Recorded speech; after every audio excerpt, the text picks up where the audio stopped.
நிறைய விஷயத்தை அம்மா பேசியிருக்கிறாங்க. நான் முத்தாய்ப்பாக சில வரிகளை மட்டும் சுட்டி காட்டியிருக்கேன். ஒரு கலவையான உணர்வுகளோடு ஒரு தெளிவான அறிவிப்பாக இதை பார்க்குறேன். அம்மா அவர்களுடைய இந்த அறிக்கை என்பது இந்த இயக்கத்தினுடைய கடந்த கால வரலாற்றை மட்டுமல்லாமல் அஇஅதிமுக என்ற இந்த மாபெரும் இயக்கம், இந்த இயக்கத்தை உருவாக்கிய புரட்சித் தலைவர் பொன்மனச்செம்மல் எம்ஜிஆர் அவர்கள் உருவாக்கி அந்த காலம் தொட்டு எப்படிப்பட்ட சவால்களை எல்லாம் சந்தித்து கழகம் வெற்றி பாதையிலே தொடர்ந்து இட்டு செல்லப்பட்டது. அதன் பிறகு புரட்சித் தலைவர் அவர்களுடைய மறைவிற்கு பின்னால் இதய தெய்வம் புரட்சித் தலைவி அம்மா அவர்கள் எவ்வளவு இடர்பாடுகளுக்கிடையே துன்பங்களுக்கிடையே இந்த இயக்கத்தை வளர்த்தெடுத்து இந்தியாவிலே 3வது பெரிய கட்சியாக உருவாக்கி மிகப்பெரிய ஒரு அரசியல் ஆளுமையாக தமிழ்நாட்டு மக்களின் உரிமையை பாதுகாக்கக்கூடிய, பறிபோன உரிமைகளை மீட்டெடுக்கக்கூடிய ஒரு மிகப்பெரிய ஆளுமையாக திகழ்ந்தார்கள். அப்படிப்பட்ட இந்த பேரியக்கம் இந்த அவல நிலையை எட்டியிருக்கிறது என்பதை பல்வேறு காரியங்களை சுட்டிக்காட்டி, குறிப்பாக அவர்கள் சொல்லுவது, அந்த அறிக்கையினுடைய தொடக்கத்திலே சொல்கிறாங்க, நடந்து முடிந்த நாடாளுமன்ற தேர்தலில் திமுக வெற்றி பெற்றிருப்பது தமிழகத்திற்கு ஏற்பட்டுள்ள மிகப்பெரிய வேதனைன்னு குறிப்பிட்டிருக்காங்க. கண்டிப்பாக இந்த வெற்றி என்பது ஏதோ திராவிட முன்னேற்றக் கழகம் மக்களிடத்திலே நற்பெயரை பெற்றுவிட்டது, அவங்க பெரிய ஆட்சியில் இந்த 3 ஆண்டு காலத்தில் சாதனை பண்ணிவிட்டார்கள், மக்களுக்கு மிகுந்த ஆறுதலாக அல்லது உறுதுணையாக இருந்தார்கள் என்பதற்காக கிடைத்ததில்லை. அது இல்லை காரணம். ஊர் 2 போட்டால் கூத்தாடி கொண்டாட்டம் என்கிற கதையாக திமுக இன்றைக்கு கழகம் பிளவுபட்டிருப்பதை தனக்கு சாதகமாக பயன்படுத்தி கொண்டு அவர்களுடைய வேட்டைக்காடாக தமிழ்நாட்டை கொள்ளையடித்து கொண்டிருக்கிறார்கள் என்பதை வேறு வரிகளிலே கழகத்தின் பொதுச் செயலாளர் புரட்சித்தாய் சின்னம்மா அவர்கள் குறிப்பிட்டிருக்கிறார்கள். இதில் இயக்கம் இப்படி பிளவுபட்டு கிடப்பதில் குளிர்காய்த்து கொண்டிருக்கிறது திமுக சொல்லியிருக்கிறாங்க. புரட்சித்தாய் சின்னம்மா அவர்கள் அமைதியாக இருக்கிறார்கள் என்று பல்வேறு கழகத்தின் மீது அக்கறை உள்ளவர்களும் சரி, புரட்சித்தாய் சின்னம்மா அவர்களை விமர்சிக்க நினைப்பவர்களும் சரி, அமைதியாக இருக்கிறார் என்று தொடர்ந்து சொல்லிக்கொண்டு விமர்சித்து வருவதுண்டு. அதுக்கு பதிலளிக்கின்ற வகையில் ஆனால் விமர்சிக்கவும் செய்கிறாங்க, அக்கறையோடும் சொல்கிறார். ரெண்டும் இருக்கு. அதுக்கு பதில் தரும் விதமாக, ஏன்னா இந்த அறிக்கை இது ஒரு புதிய தொடக்க புள்ளி, இது ஒரு புதிய ஆரம்பம் தான்.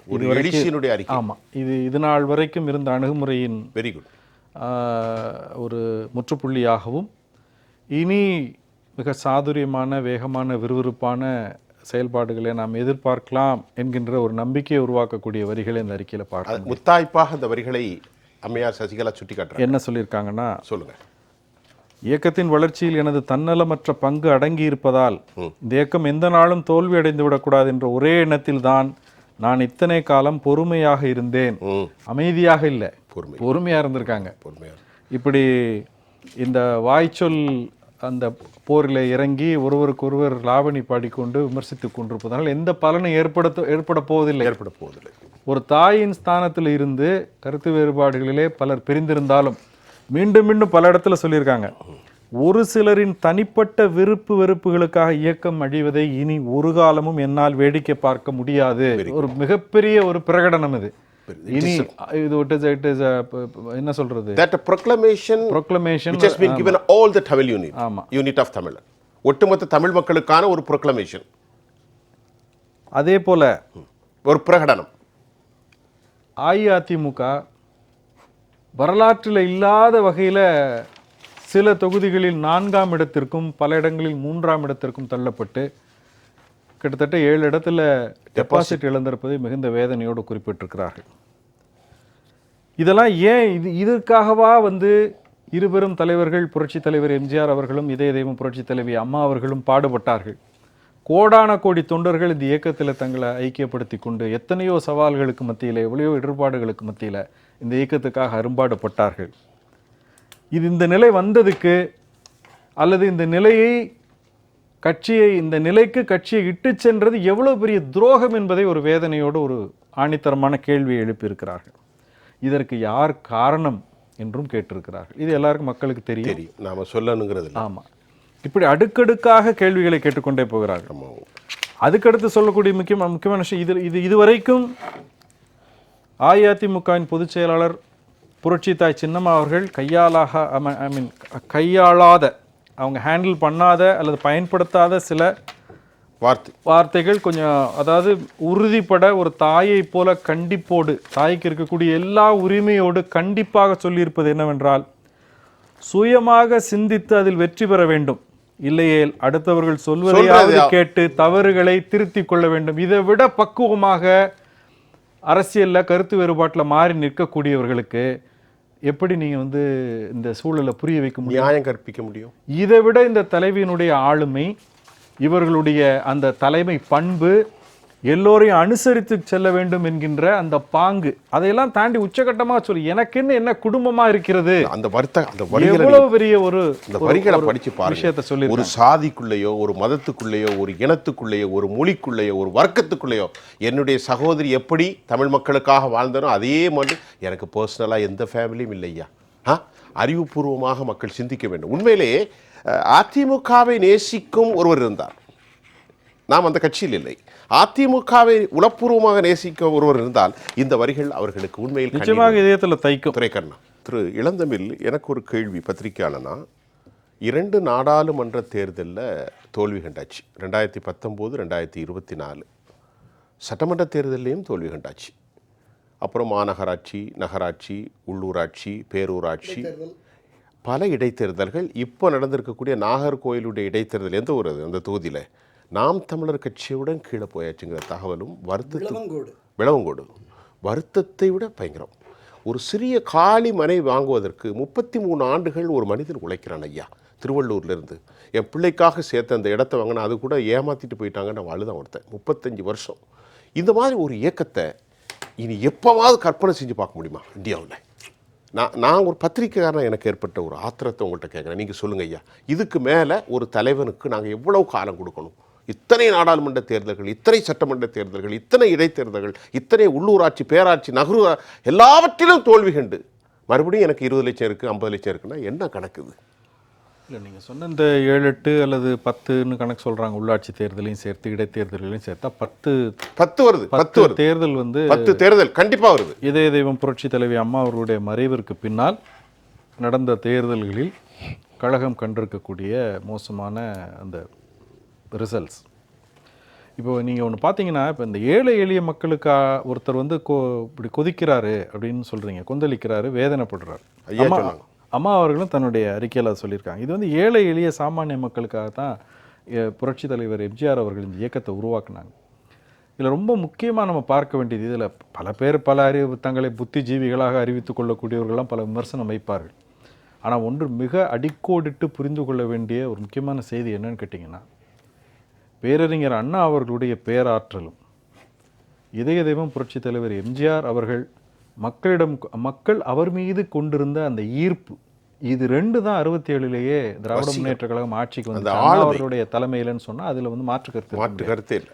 நீங்கள் அதன் பிறகு தொடர்ந்து நீங்கள் மூத்தவர்கள் இருக்காங்க, அவங்களுக்கு சரியாக தெரியும், தவறுன்னு தான் நீங்கள் திருத்தலாம். திமுக ஆட்சிக்கட்டளை தொட முடிந்தது என்று சொன்னால், எப்பப்பெல்லாம் அஇஅதிமுக பிளவுபட்டிருந்ததோ பெரும்பாலான தேர்தல்களில் திமுக ஆட்சி கட்டில் தொட்டு பார்க்கணும்னா கழகம் பிளவுண்டு இருந்தால் தான் நடக்கும். 89ல் நடந்துச்சு, அதுதான் நான் சொல்லுவேன். 21ல் நடந்துச்சு, பெரும்பாலும் இப்பயும் நீங்கள் இப்பவும் நடந்திருக்கு.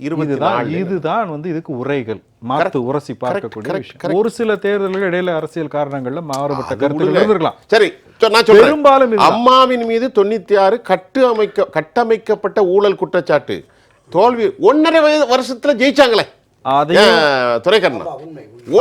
கூட கழகத்தின் பொதுச் செயலாளர் புரட்சி தாய் சின்னம்மா அவர்கள் குறிப்பிட்டிருக்காங்க. அப்படிப்பட்ட இக்கட்டான கட்டமைக்கப்பட்ட அந்த வழக்கில் சிக்குண்டு அந்த தீர்ப்பு வந்தப்போ சிறைக்கு போனப்போ கூட நான் கட்சியையும் இதய தெய்வம் புரட்சி தலைவி அம்மா அவர்களுடைய ஆட்சியும் எப்படி பாதுகாப்பது என்ற சிந்தனையோடு தான் நான் இருந்தேன் சொல்லியிருக்கிறார்களே. இதை விட ஒரு சுயநலம் இல்லாத ஒரு தலைவரை எப்படி பார்க்க முடியும்? யார் இப்போ ஏன் வாக்குகள் விழலை? இந்த கிடைத்திருக்கக்கூடிய அற்ப சொற்பமான வாக்குகளும் அது புரட்சி தலைவர் கண்டெடுத்த அந்த இரட்டை இலை சின்னத்திற்கு இருக்கக்கூடிய அந்த மேஜிக். Very good. வேற வேற எதுவுமே இல்லை. ஆமா, எதுவுமே இல்லை. புரட்சி தலைவி அம்மா அவர்கள் தன்னுடைய ஆளுமையில அதை தக்க வைத்தார்கள். இந்த இயக்கத்தை வளர்த்து இந்தியாவின் 3வது மிகப்பெரிய கட்சியாக ஆளாக்கினார்கள்.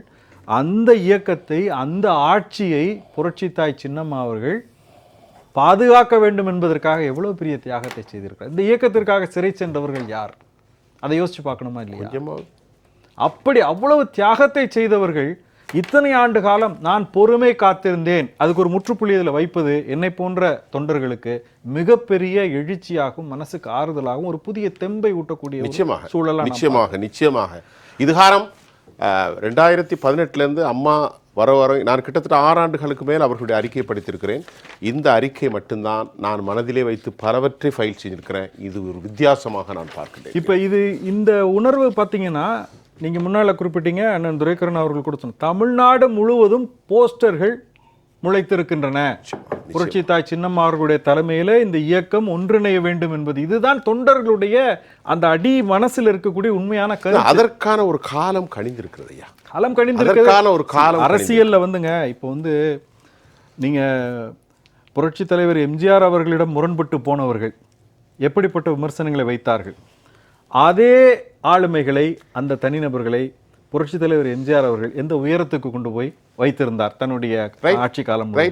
அதே சூத்திரத்தை தான் புரட்சி தலைவி அம்மா அவர்களும் இன்னதென்று இல்லாமல் விமர்சித்தவர்களுக்கெல்லாம் எப்பேற்பட்ட முகவரியை தமிழ்நாட்டில் ஏற்படுத்தி கொண்டே. ஒரு ஆளை சொல்லட்டுமா, பீச் பாண்டியனை எப்படி அழகுபடுத்தினார்.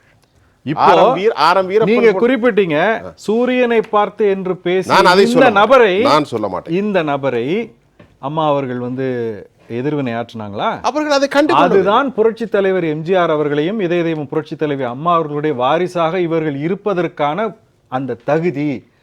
வேற நீங்க இவர்களை விமர்சிப்பவர்கள் எல்லாம் எவ்வளவு மோசமான விமர்சனங்களை முன்வைக்கிறார்கள். இவங்களுக்கு என்ன ஆளுமை இருக்க முடியும், என்ன அரசியல் அந்த தன்மை இருக்க முடியும்? கண்டிப்பா இதுதான் வெளிப்பாடு. ஆனா இன்னும் தமிழ்கிட்ட ஒரு விஷயம் சொல்றேன். மக்களை அடிக்கடி சந்திக்கக்கூடியவன் நான். சாலை ஓரங்கள், டீ கடைகள்ல பலர் என்னிடத்திலே சொன்னார்கள், சசிகலா என்பவர் அதிமுகவுடைய தலைவர் அல்ல, அவர் ஒரு திராவிட இயக்க தலைவர். பலருக்கு அவரை பார்த்தால் கண்ணுறுத்தல் வரும். காரணம், அவர் தலைமையேற்றால் இந்த இயக்கம் ஆளுமையோடு இங்கே நிலைபெற்றுவிடும் என்ற அச்சம்தான் அதற்கு காரணம் என்றார்கள். பல்வேறு நேரங்கள்ல அம்மா அவர்கள் அதை வெளிப்படுத்தி இருக்கார். இன்றைய அறிக்கையில கூட இது சாதி சமய பேதம் இல்லாத ஏழை எளிய மக்கள் அனைவருக்குமான இயக்கம். அந்த வார்த்தைக்கு பொருள் அதான், நீங்க சொன்னதுடைய பொருள். அந்த வார்த்தைக்கு பொருள் அதான், அனைவருக்கும் பொதுவான, தனக்கு துரோகம் இழைத்தவர்களாக இருக்கட்டும், தன்னை இன்னதில்லை என்று விமர்சித்தவர்களாக இருக்கட்டும், எல்லோரையும் சேர்த்தாதான் வலிமை பெற முடியும். அதுதான் அரசியல். நீங்க இது வாய்க்கால் வரப்பு தகராறு அல்ல. ஒருத்தர் விமர்சனம் செய்து கொள்வது. மிகப்பெரிய ஒரு ஆளுமையை, மிகப்பெரிய ஒரு தாயெழும் கொண்ட தலைவரை இந்த இயக்கம் கட்டாயம் பின்பற்றி அவர்கள் தலைமையில ஒருங்கிணை வேண்டிய அந்த காலத்தின் கட்டாயம், அந்த காலம் கனிந்து விட்டது. அது இதுதான் தருணம். அதாவது புரட்சி தாய் சின்னம்மா அவர்கள் தன்னுடைய அறிக்கையில் கொடுத்துருக்கிறதுல ஒரு சாராம்சமாக நான் ஒரு சில விஷயங்களை என்னுடைய இறுதிக்கட்ட கருத்தை சொல்லலாம்னு நினைக்கிறேன். கழகத்தின் பொதுச் செயலாளர் புரட்சி தாய் சின்னம்மா அவர்களின் கடைக்கோடி தொண்டனாக அம்மா அவர்கள் சொல்லியிருக்கக்கூடிய அதே விஷயம், புரட்சி தலைவர் அவர்களோடு பயணித்த காலத்திலேயும் புரட்சி தலைவர் அவர்களே இந்த இயக்கம் ஏழை எளிய மக்களுக்காக, சாமானியர்களுக்காக உருவாக்கப்பட்ட இயக்கம் என்று சொன்னதை நினைவு கூர்ந்திருக்கிறார்கள். சிறை செல்லும் போது கூட இந்த இயக்கத்தினுடைய நலனை முன்வைத்து தான் நான் செயல்பட்டேன், எனக்கென்று சுயநலம் இல்லை, எனக்கென்று குடும்பம் இல்லை என்று சொல்லியிருக்கிறார்கள். கண்டிப்பாக கட்சியின் நலன் கருதியும் தமிழக மக்கள் நலன் கருதியும் ஒற்றுமையோடு ஒருங்கிணைந்து கண்டிப்பாக அனைவரும் ஜெயலலிதா இல்லம் என்று புரட்சி தாய் சின்னம்மா அவர்கள் இருக்கக்கூடிய அந்த இல்லம் நோக்கி வர வேண்டும் என்பதை அம்மா அவர்கள் கோரியிருக்கிறார்கள். கண்டிப்பாக அப்படி ஒரு முடிவை எடுத்து அஇஅதிமுகவின் பொதுச் செயலாளர் புரட்சி தாய் சின்னம்மா அவர்கள் தலைமையை ஏற்று இந்த இயக்கத்தில் பிளவென்றிருக்கக்கூடிய அனைவரும் ஒன்று சேர்ந்தால் எதிர்காலம் வசந்தமாகவும் கழகத்தின் கோடான கோடி தொண்டர்களுக்கு மட்டுமல்ல தமிழக மக்களுக்காகவும் அவர்களுடைய வாழ்வுரிமைக்காகவும் ஒன்றிணைவோம் என்று சொல்லியிருக்கிறார்கள். தாய் வழி வந்த தங்கங்கள் எல்லாம் ஓர் வழி நின்று நேர்வழி சென்றால் நாளை நமதே என்று சொல்லியிருக்கிறார்கள். இதை அம்மா அவர்களுடைய இந்த வார்த்தைகளை உண்மையாக்க வேண்டும் என்று சொன்னால் அனைவரும் முடிவெடுக்க வேண்டிய ஒரு கட்டாயமான தருணம் இது என்று சொல்லி நாம் ஒன்றிணைய வேண்டும் என்பதை என்னுடைய கோரிக்கையாக ஒரு கடைக்கோடி தொண்டனாக முன்வைத்து என்னுடைய இறுதிக்கட்ட அந்த இதை நான் முடிச்சு